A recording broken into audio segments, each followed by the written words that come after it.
Hey guys, how's it going? Marc here, and welcome to a new show. So, if you've seen us on West Side Studios, actually you had to have followed our West Side Studios Instagram.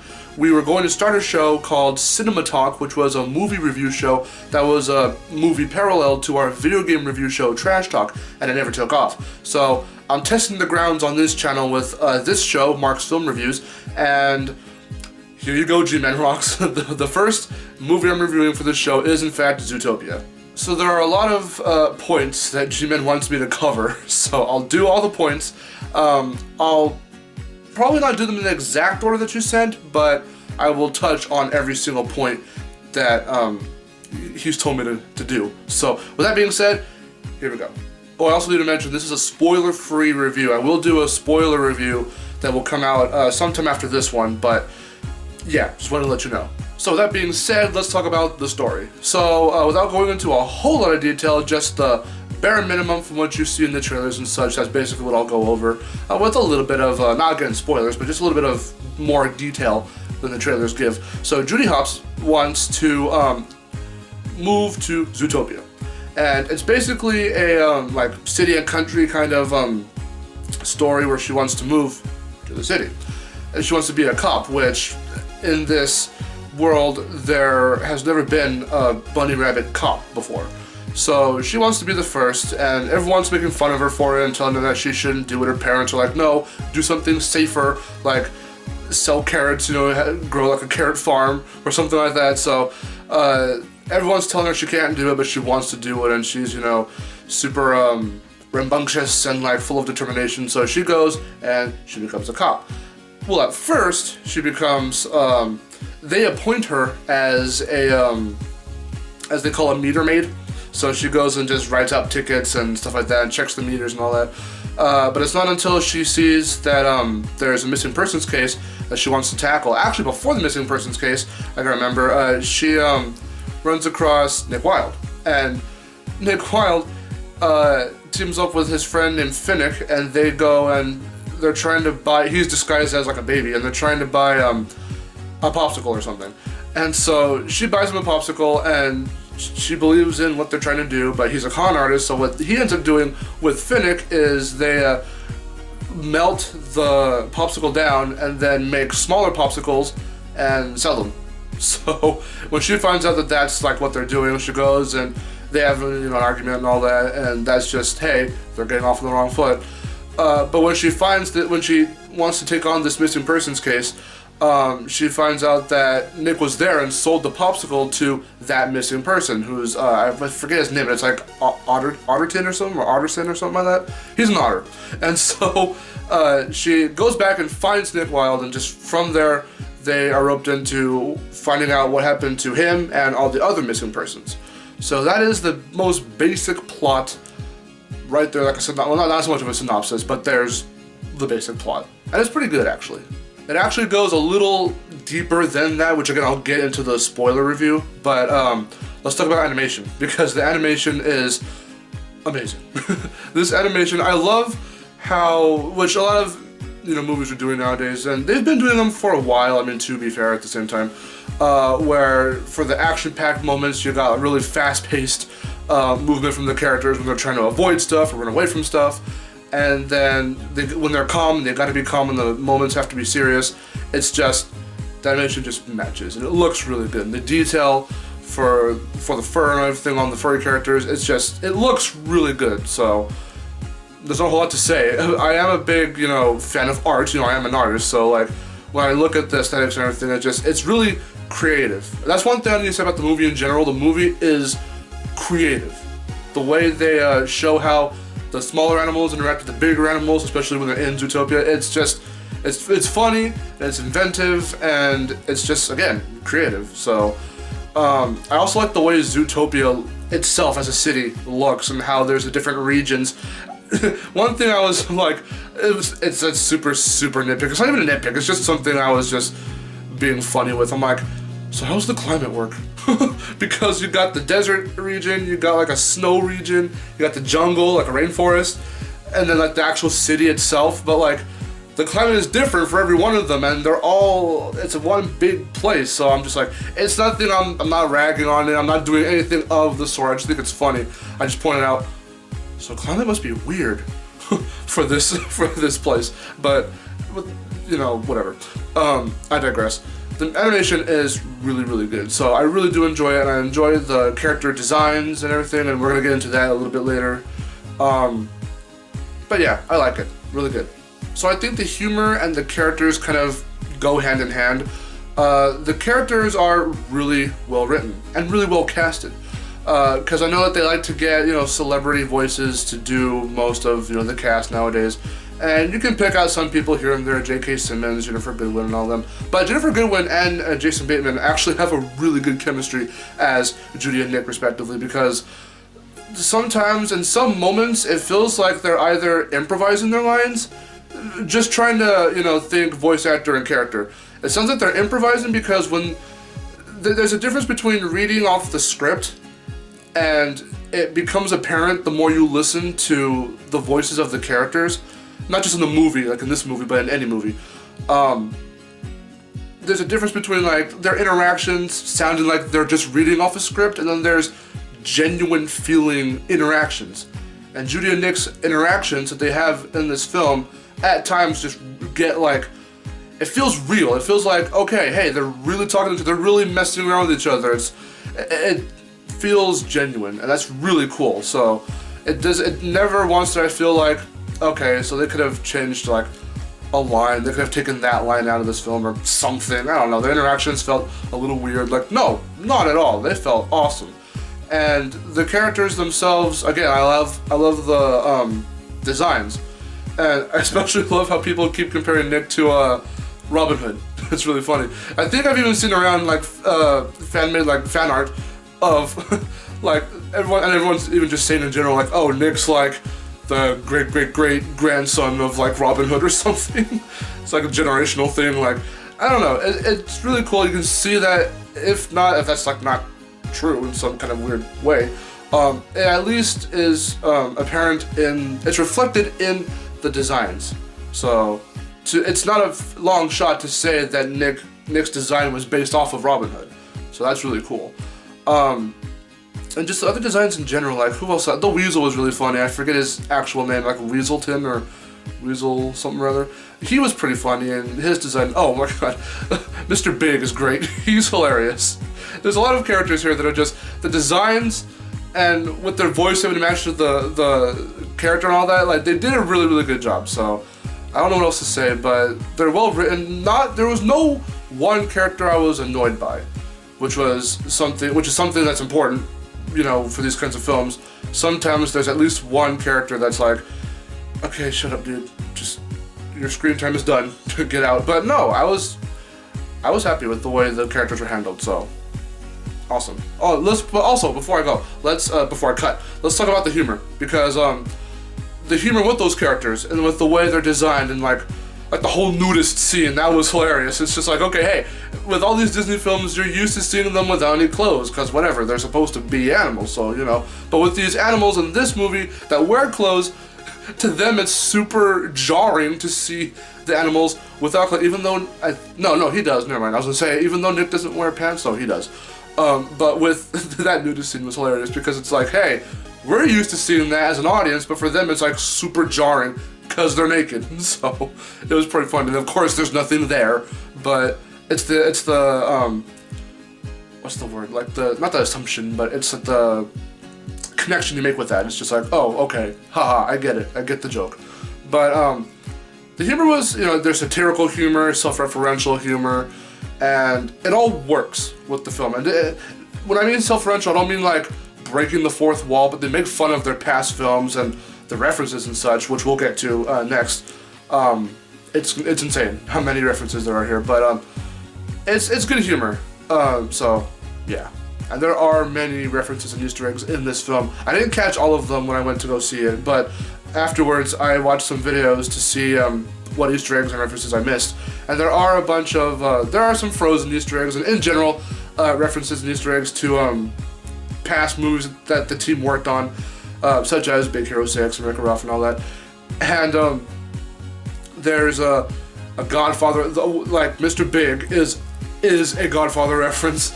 There's, of all things, a Breaking Bad reference that was really hilarious in the film. There's a lot of references to just not just the movies that the team worked on, but other stuff as well.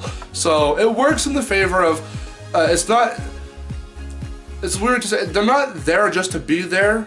They might seem like it when you see it, and you do get it, but you have to think about it. At least for ones like the Breaking Bad reference. For the Godfather reference, it's there for if you've seen The Godfather, then you're gonna laugh at this. But at the same time, that character is genuinely funny. So there's times where they get to make it work, where the references work in the favor of the movie, so they can have fun with creating like a character like Mr. Big, but they can make him a reference to something. And the kids might not have seen it, but they'll laugh at the character because he's funny. So that's really well done, and it's really creative. And if you haven't heard by now, there is a big message in this movie, which, if you already know it, then cool. I'm not going to get into it until the spoiler review, just because it's a really big topic that I can just go more into in that review. But with that being said, let's talk about what I liked and didn't like, because that's something else Gman wanted to know. So what I liked is the movie. I liked the movie. It's really good. It's the first animated movie of this year that I've seen, so I can say right now that in terms of animated films, best one so far, because it's the only one I've seen this year. But I really like it, so it's not like it's just okay, or it's just, I would go see it again, and I'd go see it full price, because I didn't even see it full price when I went to go see it. So I would not only see it again, but I would go see it full price. And I even I'm not sure if I ever said this on camera, so I'm not gonna get into it too much, but I do have, from me personally, it's just a thing that I do, that I have these kinds of, I guess you could say, standards when it comes to films like this, whether or not they deserve a sequel. To get into a little bit of detail with it, because I don't want to detract too far from this, but from the review, but when it comes to having sequels, like there's, I think, 3 categories. Sometimes some films break those categories and whatnot, but the basic thing about it is that for me, in sequels for these animated films, it's either not that good, the movie's not that good, and I wouldn't care for a sequel, whether it was already announced or not, that I don't think would deserve a sequel. Then there's the movie that was good, and I would like to see more of the world and more of, I would like to see a sequel, which Wreck-It Ralph falls under that, Incredibles falls under that, and we're getting a sequel to Incredibles. I think we're also getting a sequel to Wreck-It Ralph, and Zootopia falls into that. So I love the world and the characters enough to where I want to see more of them. So if there's ever a Zootopia 2 that comes out, yeah, I'll go see it, definitely. And then there's, for the third category, it's movies like Lego Movie, which it is getting a sequel, you know, where it's so good, and there was a message even in that film too. How would you build a good sequel off of that? So, but that's just my thing. So, not to detract too far from the review, but that's just, with that being said, Zootopia falls in that second category. It's good, and I want to see more. So, a sequel would be okay with me. So, with that being said, what I didn't like, it gets a little more critical from here on out. The modernization. So, one of the things I was going into with this was, okay, how is it going to be, because it's modern, so how's it going to be modernized? I already know that in the posters and such, they have iPhones and everything. What more are they going to do? Is that really going to distract from the film at hand? You know, is it just going to be product placement and product parodies everywhere? And yes, there are some product parodies, like it's not Target, it's Targoat, but it's still the Target logo. It's not Macy's, it's Mousie's. So it's stuff like that. I mean, I don't know, whatever. I didn't really care for it, but with that being said, it didn't distract too much. It was surprising to me because I thought that there was just going to be all these references to all these modern things, and that's one thing that if you know me, and I've said it before, like with Mind Over Mutant for Crash and all that, just to, as an example, I don't like when these fictional animated films make references to real brands and real internet things and stuff like that. But in this film, while it does do that, it doesn't do it a lot, and it doesn't detract from the film. I got the references. I was just like, okay, so that's not Macy's. Okay, that's I don't know what they would call it. It's not an iPhone, but you know, it looks like an iPhone and it works like an iPhone. So, you know, whatever. It didn't detract that much. I don't care for it, but whatever. I got past it in this film. One of the other things was Gazelle, voiced by Shakira. I didn't have a problem with her. It's just that she was solely there because, you know, for marketing, if people know Shakira, then there you go. She pops in every now and again in this movie. And yeah, she's not so. If you're gonna have her like in there and be one of those kinds of characters, then I would have wanted more of her and maybe comedic stuff from her, because she wasn't really that comedic. She was just there to be like, oh yeah, I don't know her accent. I hope I'm not making fun of her really by doing this, but technically I'm Shakira. You know, I don't know. It was weird, just that, okay, well, here's a character, but we're not gonna focus on her too much, yet she's what's gonna sell like everything with the soundtrack and everything and all that. So I don't know. There's not a whole lot that I didn't like from this film. It's mainly the way that there are some modern themes in here, but if you can get past it, then there you go. So that's like the biggest thing about this film for me that I didn't really care for. Not to say I didn't like it because of the way they did it in this film, but it's just that I didn't care for it, but it's there, so, you know, whatever. And with that being said, Gman wants to know what I think of Try Everything. It's okay. It's an okay song. I don't, again, saying that I don't care for like the modern stuff that they parody in these kinds of films. I also don't care for the fact that they have to use a pop song for all these kinds of films. The only pop song that I actually kind of liked from any kind of movie of recent from the last couple of years was Wreck-It Ralph's credit song from Owl City.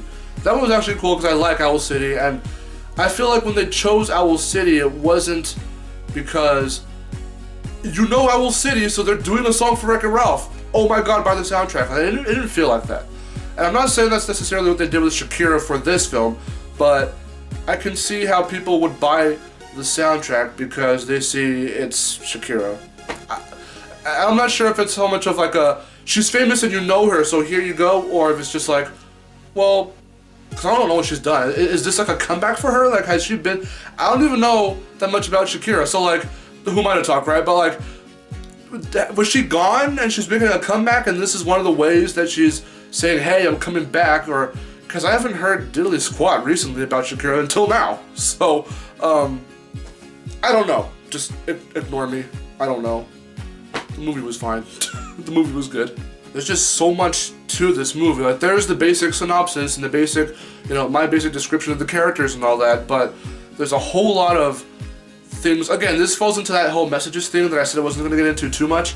The only thing I can say, though, is that, the only thing I will say is that it makes a lot of statements. So, this film actually has some pretty good timing with the way that it decides to tackle all these, speaking of modern stuff, it tackles these subjects that we're facing right now. And they did it in a way, I've seen other people review this movie now that I finally saw the movie, so I keep hearing that there's a lot more of it and it's right there. So sometimes it does kind of feel like that, but I feel like it does factor into the overarching, the story really well. So I didn't feel like it was shoved into my face, these messages about diversity and feminism and all that stuff, and, you know, race essentially and all that. I didn't feel like, and even so much as the media, how the media can like twist your words around and stuff like that, and how you can screw things up so easily. So with simple statements. But with that being said, they integrated those elements really well into this film. It doesn't feel like they're gonna stop the plot and go, kids, diversity is not great. Don't cast people off because they're different than you or something like that, right? They did it good. So with that being said, I'm going to give a rating now. So we have a rating system, kind of like we have our verdicts from Trash Talk, a little something from that show I'm borrowing for this. But I'm going to do out of 10, because we do Trash Talk reviews when we give our verdicts out of 5. But what the hell, for this I'll do 10. So with that being said, this film I believe gets, for me I feel, gets a 9.5. Because it's really good. Again, the whole modernizing part of it, I personally could have just, you know, you could have done without. But with that being said, it's a good film. You're gonna anyone can watch it. You know, that's especially one of the things I love about kids films is that we kind of need to stop calling them kids films and just call them animated films, because they're aimed at kids, but they can hit adults just as well when done right, and this film is done right. So anyone can watch it, anyone can take something away from it, be it from the topics or just the comedy, and it being a film about a bunny rabbit and a fox. So with that being said, there's something in there for everyone, and that's cool. So it's a good film. Again, I would go see it again, and typically I don't care to go see, even if I liked it, I don't care to go see a film again because of just having to go, pick out a date to go and see the movie again. I don't know. It doesn't sound like hard work. It's not hard work. I'm just saying, like, I don't like to go see a second viewing of a movie, but that's in theaters. But with this one, I would. So with that being said, 9.5 out of 10. It's awesome. Okay, G-Man, I hope that this satisfied you. I finally went to go see the movie, and yeah, look out for more film reviews. There'll be anything that's currently in theaters, or any modern movies, or any retro movies. If there are movies that you want me to review and see if I haven't seen, then comment below, leave me suggestions, let me know, and I'll see what I can do. I'll get around to them. So with that being said, I hope you liked this review, and tune in for more discussion videos and top 5s and top 10s and walkthroughs and all my, other stuff soon. So with that being said, I'm Marcelo. I'll see you guys later. Take care.